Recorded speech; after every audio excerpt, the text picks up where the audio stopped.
Et bonjour les amis, j'espère que vous avez la forme aujourd'hui. Nouveau podcast, Parlons Biz, la table ronde des investisseurs. Je suis Michael Hartzheim, entrepreneur, investisseur, marchand de biens, infirmier, père de famille. J'essaie d'être sportif. Aujourd'hui, nouveau podcast, c'est le 26e podcast. Ça va faire bientôt presque un an. Je vais pouvoir fêter les 1 an du podcast Parlons Biz.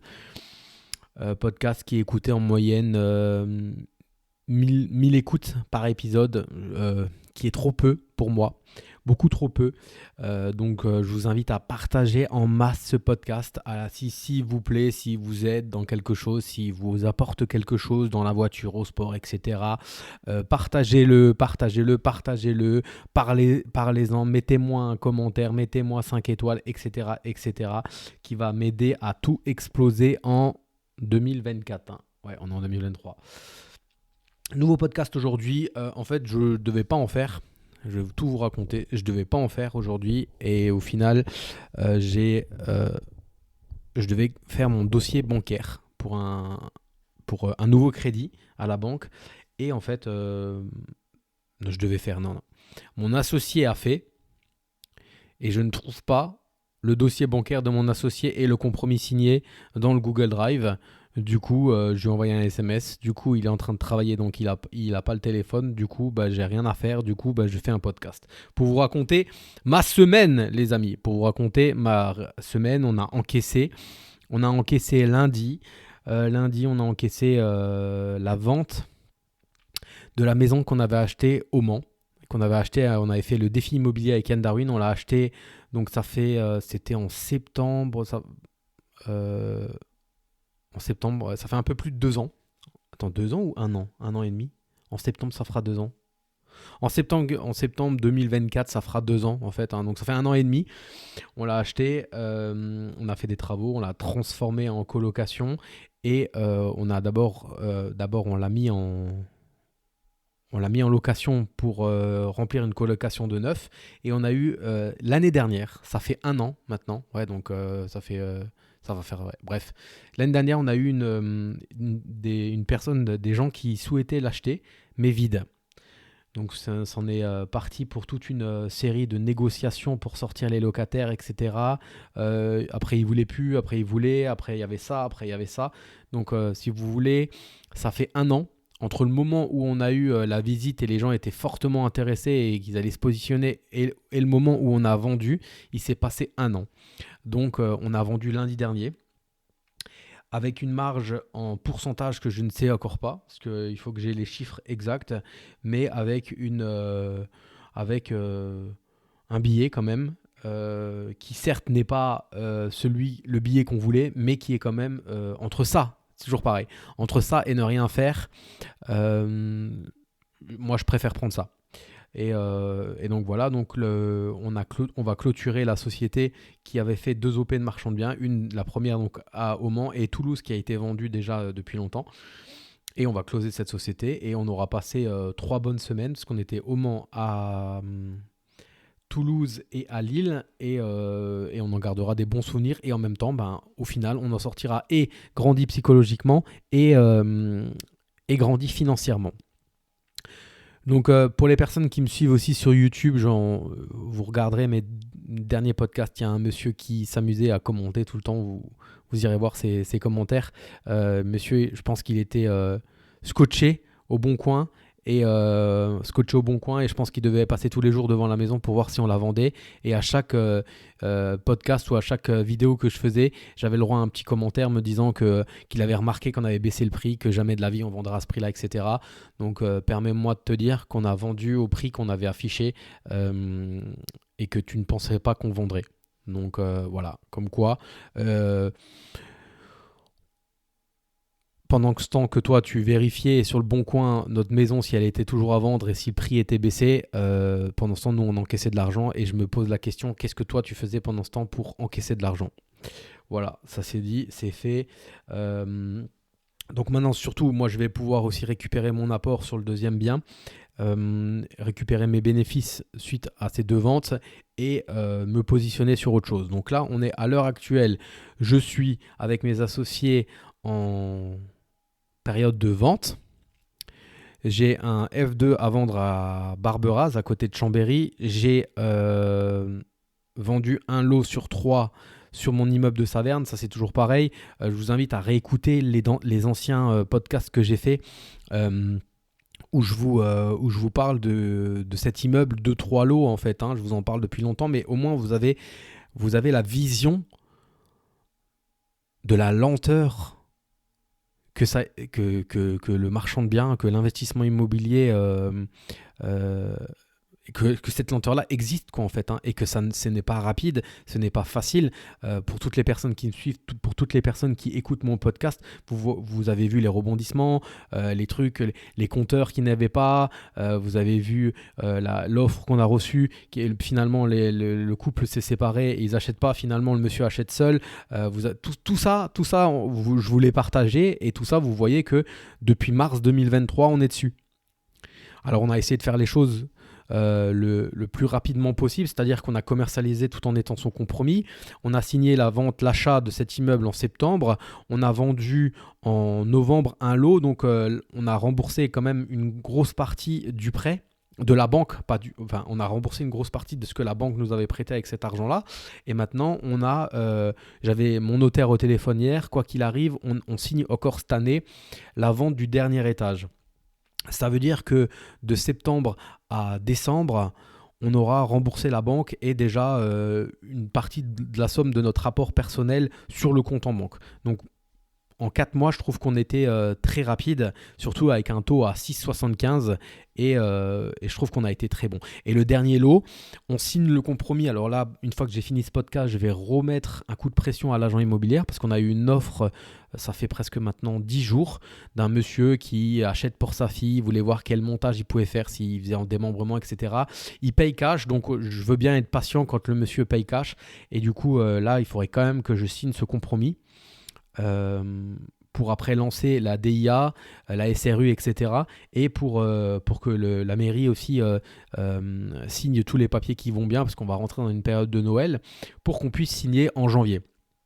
Sachant qu'une fois que j'ai ce compromis, une fois que j'ai la date aussi du notaire pour le 2e lot sur 3, je vais aller voir le banquier. C'est pour ça que ce matin, je voulais faire le dossier bancaire, tout envoyer, parce que le banquier ne me prêtera de toute façon pas tant que je n'ai pas au minimum remboursé ce que je lui dois. Donc j'ai appelé mes deux banquiers donc, avec qui je suis en cours à l'heure actuelle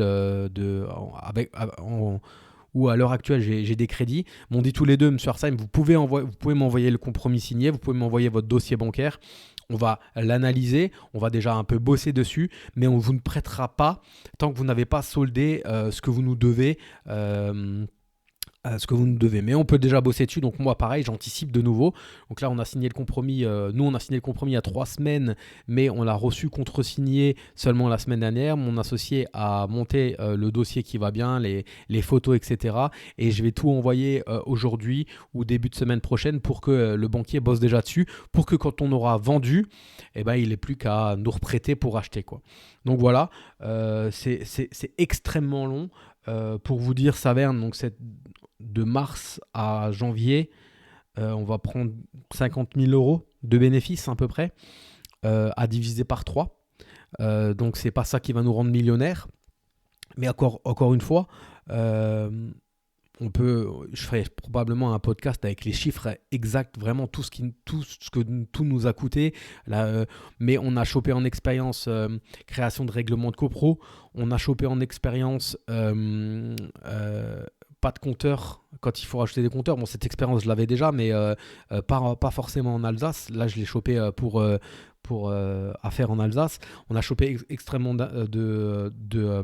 d'expérience et ce bénéfice-là, c'est un bénéfice que, c'est un bénéfice que mes associés et moi-même n'en ont pas besoin, en fait. Parce que nous bossons, nous n'avons pas besoin de ces sources de revenus pour vivre. Donc c'est 50 000 euros qui vont nous permettre de mettre de l'apport sur plus de projets et ou sur des projets plus gros et ou sur un achat cash. en fait. Donc voilà. Euh, soit tu...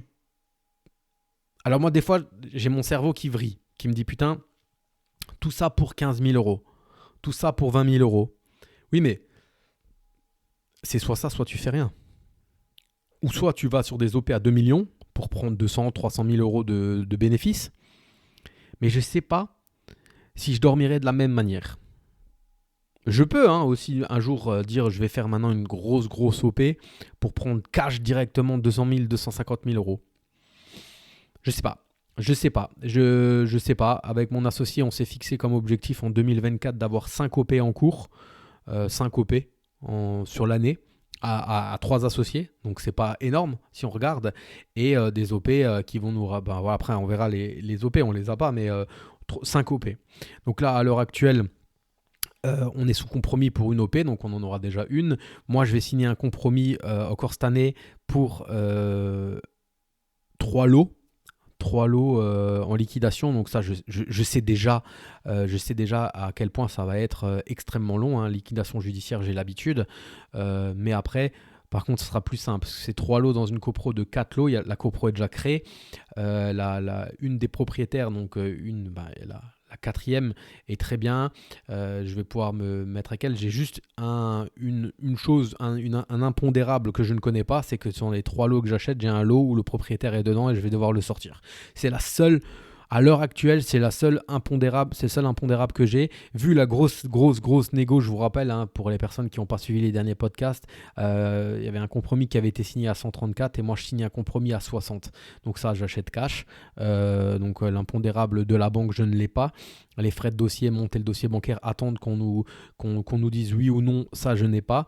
Et donc j'achète et puis je revends en bloc les 3, ou alors si le propriétaire mauvais payeur ne veut pas partir, on a déjà la possibilité de vendre 2 lots en attendant que monsieur sorte et vendre le 3e plus tard. Donc quoi qu'il arrive, moi je me rembourse et après c'est qu'une question de temps pour faire sortir monsieur par la voie soit financière, soit par la voie légale d'expulsion, etc.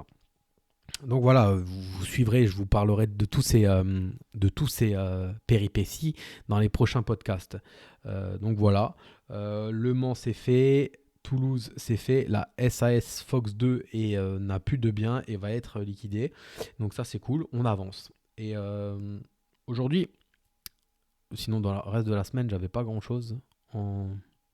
J'avais pas d'autres péripéties au niveau ascenseur émotionnel, infirmier, j'allais dire, investisseur immobilier, marchand de biens. Les amis, on va tout de suite parler de ça. Lundi prochain, lundi 11 décembre à 20h30, je serai en direct avec Yann, avec Philippe, avec Isis, avec Nico. On sera dans un studio d'enregistrement à Paris. Alors, le truc, c'est, je pense qu'on ne le fera qu'une fois dans notre vie. Donc, ça va être tip top. Le principe, le concept. On sera autour d'une table et chez Green Bull Campus, vous avez l'Académie des investisseurs rentables, vous avez l'incubateur marchand de biens pour ceux qui veulent faire du marchand de biens, vous avez le Money Game et Philippe, Nico, Isis et moi, on est coach avec Yann dans le groupe privé de l'Académie des investisseurs rentables. C'est-à-dire que quand vous prenez l'Académie, vous avez les 60 heures de formation plus accès à un groupe privé Facebook où on répond à vos questions en moins de 24 heures. Philippe, en moins de 24 secondes. Donc si vous avez des problématiques directes ou vous avez besoin d'une réponse directe, par exemple en visite, etc., on est là et on répond. Je vous mets le lien dans la description de ce podcast. Et depuis maintenant 3 mois, on a des ambassadeurs. Des ambassadeurs, c'est des membres de la formation. Comme nous-mêmes, coach, on était membres de la formation avant ça, qui sont ambassadeurs par région. Donc on en a Alsace Grand Est, on a un ambassadeur. Son rôle à lui, c'est de connaître bien les élèves de sa région, de bien les connaître. Pour ça, il organise une réunion Zoom par mois, plus des réunions physiques. Alors la dernière c'était à Strasbourg, on ira à Metz, on ira à Nancy pour ma part. Et comme ça, chaque ambassadeur fait ça dans sa région, Île-de-France, dans le nord, dans le sud, etc. Et donc là, lundi, on aura des ambassadeurs qui seront présents avec nous et qui vont exposer les problématiques d'une personne dans sa région. Et nous, en fait, on va décortiquer, donc on aura 6 profils, et on va décortiquer 6 profils, donc on aura 6 profils différents, et on va essayer de répondre à leurs problématiques en fonction de les coacher, en fait. Je pense que ça va être un coaching en live. Donc pareil, je vous mets le lien en description dans le descriptif de la vidéo. Si ça vous intéresse, réservez votre lundi soir à 20h30, ça va durer 2h, 2h30, et c'est toujours cool, c'est toujours... Puis on va mettre un côté fun tout en étant en apportant de la valeur. C'est comme d'habitude, on peut être sérieux sans se prendre au sérieux.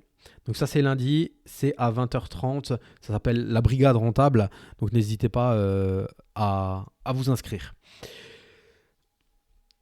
Et je vais vous parler encore, parce que donc, je vous ai dit, pour vous parler de cette semaine, mardi matin, j'ai fait un coaching privé d'un membre de l'incubateur. Donc c'est un membre de l'incubateur qui est passé par mon lien. Donc pour être transparent, on a lorsque une personne prend une formation en passant par mon lien, moi je suis rémunéré pour ça. J'ai un lien d'affiliation, donc j'ai une commission par rapport à ça. Et ce monsieur-là a pris mon lien et est devenu membre de l'incubateur marchand de biens. Donc en fait, ce que moi j'offre en passant par mon lien, parce qu'il faut bien que ça soit win-win. Moi je gagne de l'argent, il faut bien que lui il gagne de l'argent aussi.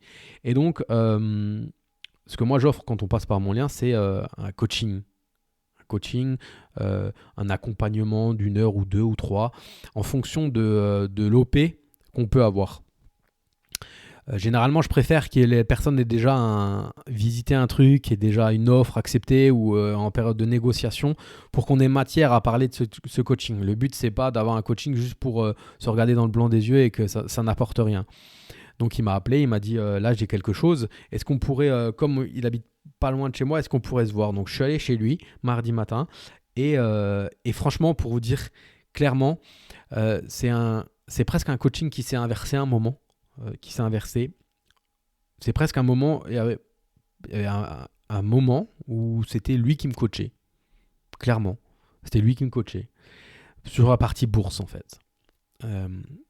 Il est très très calé au niveau bourse, il étudie des bilans, il se pose tous les matins, il se réveille à 5h du matin pour étudier les chiffres des sociétés sur lesquelles il investit, pour apprendre des boîtes, pour apprendre des dirigeants des boîtes, etc., pour savoir si il va poser son oseille sur cette société-là plutôt que celle-là, etc. Donc, il se renseigne. Et du coup, quand on a parlé de ça, bah oui, on sentait la personne qui était déterminée, qui aimait ce qu'il faisait. Comme moi, j'aime l'immobilier. Je peux en parler pendant des heures. Je vais même faire un podcast sur ça. Et ben lui, il peut en parler des heures sur la bourse, sur les sociétés à laquelle il investit. Donc, on sentait la personne inspirée et donc automatiquement inspirante. Et donc, oui, ce coaching s'est inversé pendant cette période-là. Pourquoi je vous dis ça? Parce que on peut être... je mets en relation ça, là, ce coaching, avec l'association. On peut être à des niveaux différents entre deux personnes, entre deux investisseurs, entre deux marchands de biens, on peut être à des niveaux différents. Par exemple, un investisseur peut avoir déjà 40 lots et va s'associer avec quelqu'un qui a un seul lot. Et bien la personne qui a un seul lot va aussi apporter quelque chose à celui qui a 40 lots. On a toujours quelque chose à apprendre de l'autre. J'ai fait des associations. Il y a des associations qui se sont mal passées. Il y a des associations qui ont pété. Il y a des associations où on aurait pu s'insulter. Mais j'ai toujours pris et appris de mes associés. C'est juste, en fait, humain. Tu ressembles, tu es la moyenne des 5 personnes que tu côtoies le plus. À un moment, ton associé, tu vas le côtoyer beaucoup et donc tu vas essayer de prendre des choses de lui. Alors l'idéal, c'est toujours de prendre le meilleur. Moi, je me souviens, ma première association, c'était avec mon cousin et c'était un chien de la casse au niveau de... c'était un chien de la casse au niveau de de la négociation. Et moi, je me souviens, comme on était allé à la banque et qu'il avait presque fait pleurer la banquière, quoi. Tellement qu'il lui demandait mais des ristournes sur tout, sur tout, sur tout. Elle voulait qu'on mette 40 000 euros d'apport. Il voulait qu'on en mette que 30, 15 chacun. Mais il n'a pas lâché.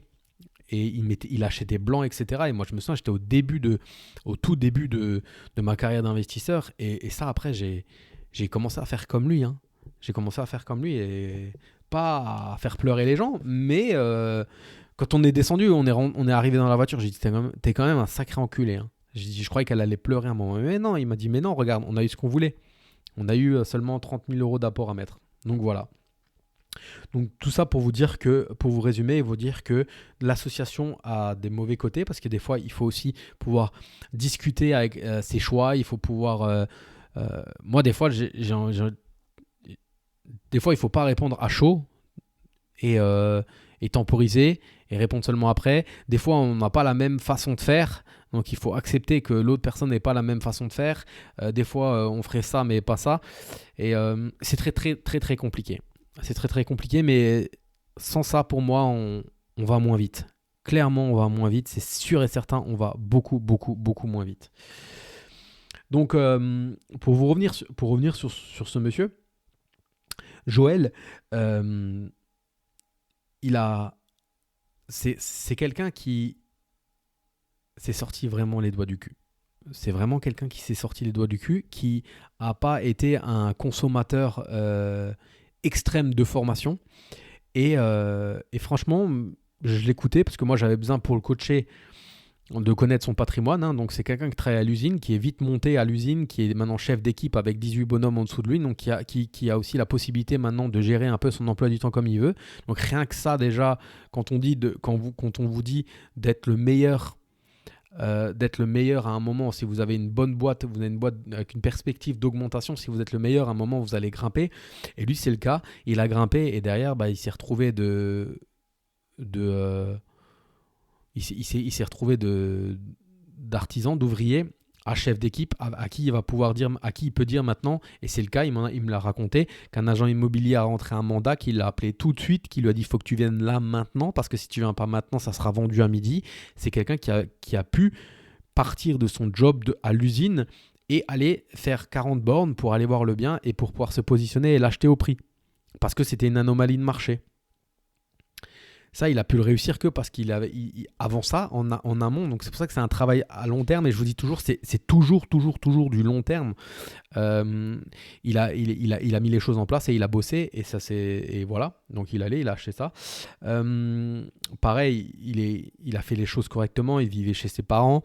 Il avait sa compagne et ils ont acheté tous les deux leur RP tout de suite. Ils se sont pas mis dans des frais de gros loyers, etc. Donc il a acheté sa RP en 2012. Il l'a rénové lui-même. Alors après, en plus, il a cette capacité à faire les travaux lui-même, à savoir tout faire. Donc il a déjà une RP qui est payée. Il a un an de moins que moi, hein, le mec, hein. Donc moi j'ai 37, il a 36 ans, il a une RP qui est payée. Après je lui ai demandé, tu étais dans l'académie parce que je savais qu'il avait pris l'incubateur marchand de biens, mais je me demandais s'il était dans l'académie. Je l'avais jamais vu. Non, non, j'ai fait une formation à l'époque, Pierre Ollier, je me souviens, je le suivais aussi sur YouTube, Pierre Ollier, qui vendait des formations. Et donc en fait, ça fait en 4 ans, ça fait que 4 ans qu'il fait de l'investissement immobilier. Il a acheté 4 lots en LMNP. Et il loue en meublé. Même moi, il m'a débloqué des trucs dans ma tête parce il fait du meublé dans des petits villages, mais vraiment hein, moins de 1000 habitants. Et je pensais, moi, je ne m'y serais pas risqué, en fait. Je ne m'y serais pas risqué à faire du meublé à ce moment, à cet endroit-là. Et ça marche. Et ça marche. Et il a des très très bonnes rentabilités, hein. Sur chaque rentabilité, c'est des rentabilités à minimum 10%. Il n'a rien en dessous de 10% en rentabilité dans des petits villages.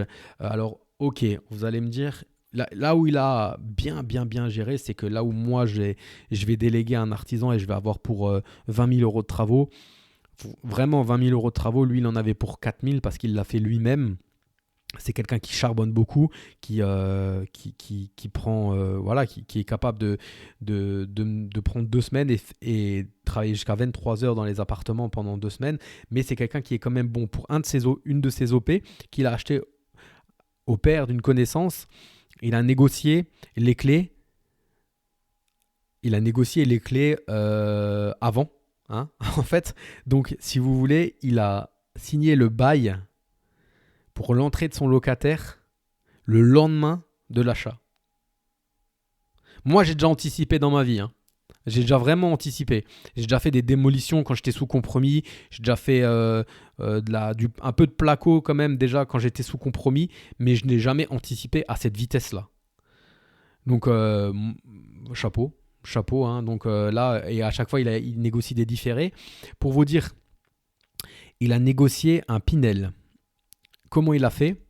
Pour vous dire que là, quand je vous dis tout le temps que c'est du long terme et que c'est du travail, c'est quelqu'un donc, qui est capable de faire de la rénovation jusqu'à 23 heures, qui est capable de se focuser du lundi au dimanche que sur son bien pour que la rénovation se fasse vite.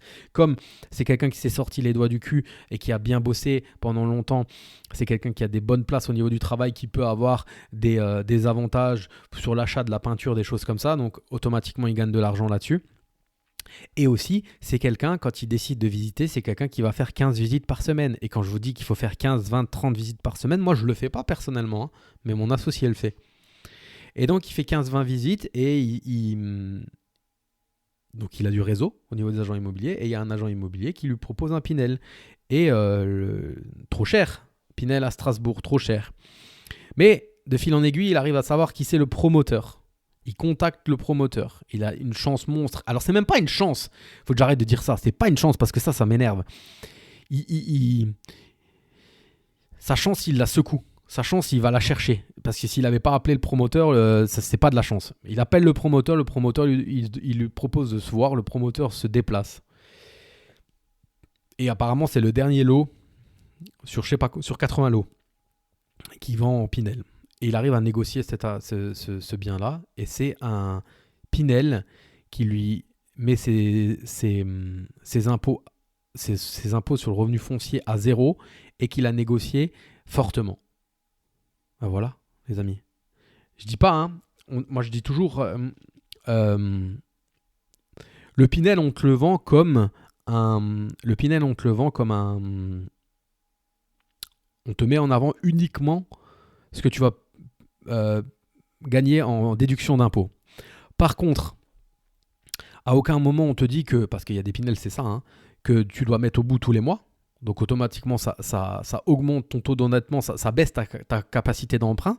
On ne te dit pas que tu vas probablement avoir une moins-value parce que tu as acheté plus cher parce qu'il y a des intermédiaires, etc. Mais un Pinel bien fait, maintenant lui, clairement, c'était un Pinel bien fait parce que lui, il est carrément allé négocier chez le promoteur. Mais même un Pinel dans un bon secteur, même si tu mets au bout, tu peux avoir de la plus-value latente après les 9 ans. Moi, je connais des gens qui ont des Pinel et une fois passé les années où ils doivent le garder, à la revente, ils gagnent beaucoup plus d'argent que ce qu'ils ont acheté. Donc, c'est toujours pareil. Connaissance. Si tu achètes dans un secteur où le prix du mètre carré il est là, mais que tu sais que tu as une forte conviction que ça va augmenter, pourquoi pas. Donc lui, il a un Pinel. Et attention, hein, quand je vous dis qu'on parle de 60 000 euros par couple, 60 000 euros dans le couple à déclarer à l'année, il ne paye pas d'impôt. Hein. Il ne paye pas d'impôt sur le revenu. Hein. Donc le Pinel là, il est vraiment bien fait. C'est un Pinel qui était encore plus intéressant parce que c'était un des premiers. Donc voilà. Et derrière, bourse à fond, études de société, etc.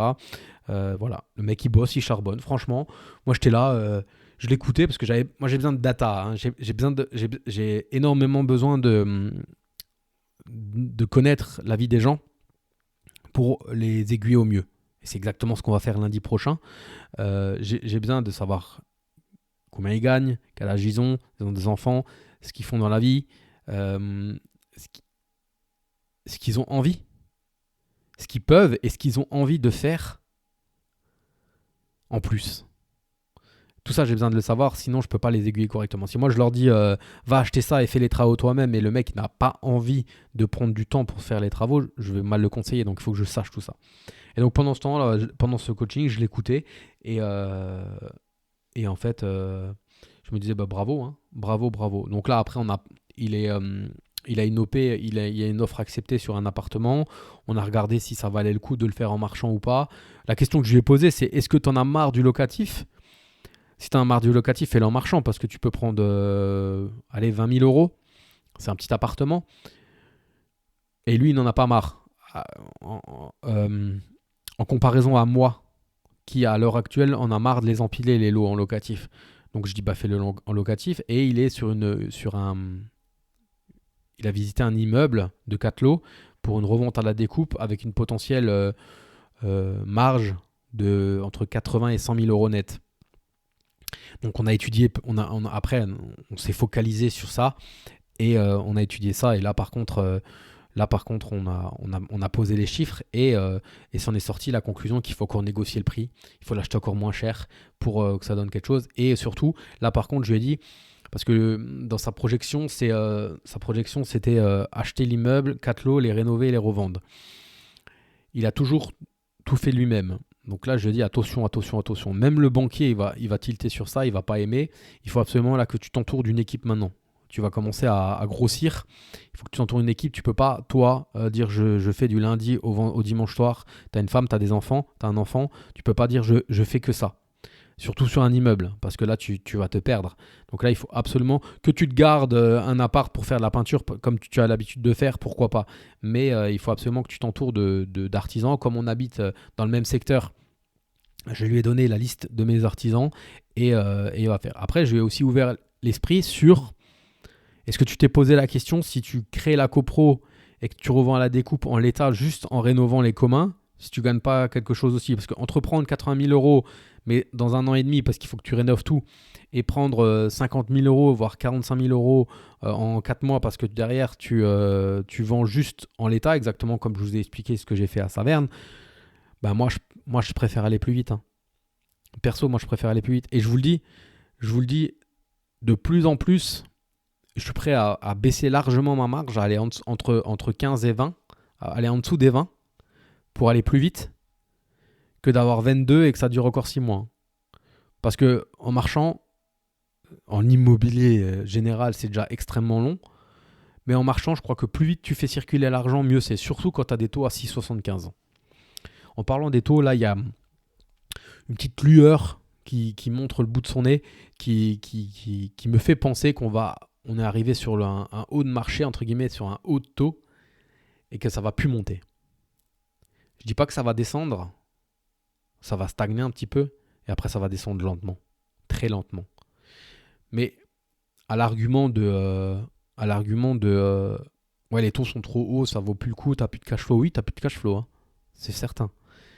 Mais tu fais un crédit le plus long possible avec un différé, et un crédit, ça se renégocie, quoi. Un crédit, ça se renégocie.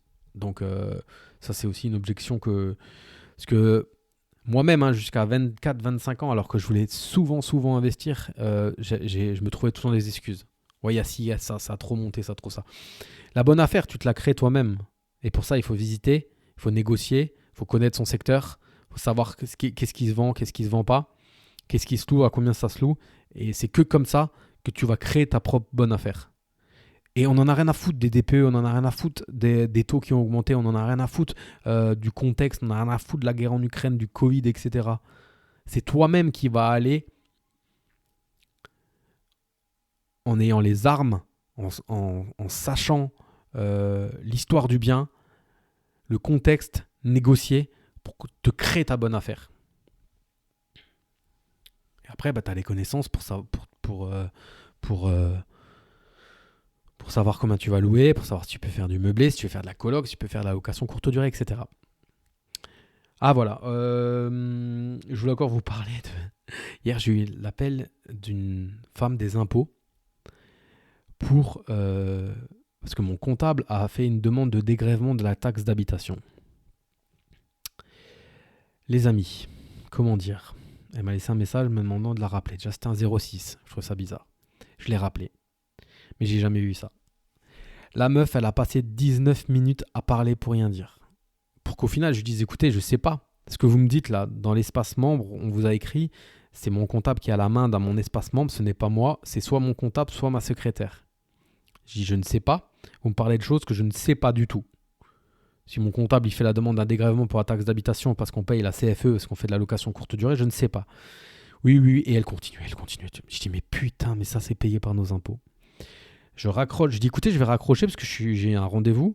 Je vais dire à ma secrétaire de vous rappeler, elle en saura plus. Je raccroche, j'appelle ma secrétaire, je dis, rappelle-la, parce que moi je comprends rien. Ma secrétaire, elle m'a envoyé des SMS en même temps qu'elle était au téléphone. Elle m'a dit, mais elle a parlé pendant 45 minutes pour ne rien dire. Pour la rappeler à 14h, pour encore une fois lui dire des choses et lui répéter des choses. Vous savez, c'est parce qu'on a dû mettre maintenant sur le site des impôts tous nos biens avec tous nos chaque locataire, le nom des locataires et ça, et c'est un bordel sans nom. C'est un bordel sans nom, mais c'est une grosse merde. Et du coup, on a ces gens-là, ces feignants, ces masturbateurs de l'esprit qui sont payés par nos impôts, qui passent une matinée sur mon dossier. Tout ça pour me dire quoi ? C'était pourquoi le problème ? Je sais plus, je sais même pas et je veux pas savoir, je m'en fous si je paye une secrétaire et un comptable, c'est pour pas savoir ça quoi. Vous me direz combien je dois payer, on fera le virement et basta. Je loue le mois de décembre pour le marché de Noël, 350 € la nuit quoi. J'ai 420 € de crédit au mois quoi. Donc je payerai ce qu'il faut payer et puis basta, foutez-moi la paix et voilà, mon bien il est rentable quoi qu'il arrive.